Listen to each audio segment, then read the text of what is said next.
2 bulan pisah rumah terkuak alasan Sarwenda dan anak angkat kaki dari rumah Ruben Onsu.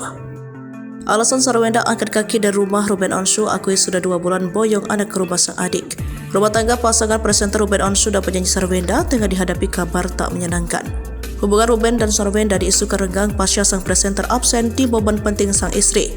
Sebut saja saat Sarwenda naik meja operasi belum lama ini, tak nampak batang hidung Ruben Onsu mendampinginya. Belakangan terungkap keduanya sudah 2 bulan terakhir tak lagi tinggal serumah. Itu terungkap kalau awak media menanyakan keberadaan Ruben pasca Sarwenda menjalani operasi. Kalau itu memang dia, Ruben Onsu enggak datang, tapi ada teman-teman aku yang datang, kata Sarwenda. Sarwenda melanjutkan dirinya tak langsung pulang ke kediamannya yang ditinggali bersama Ruben pasca dari rumah sakit. Ia dan ketiga anaknya kini sedang tinggal di rumah adik kandungnya bernama Wendy. Sarwenda berdalih rumah Wendy dekat dengan rumah sakit sehingga memudahkan jika melakukan check up pasca operasi.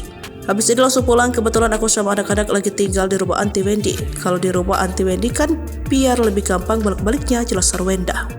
Wanita berusia 34 tahun itu menegaskan ia enggan disinggung soal rumah tangganya.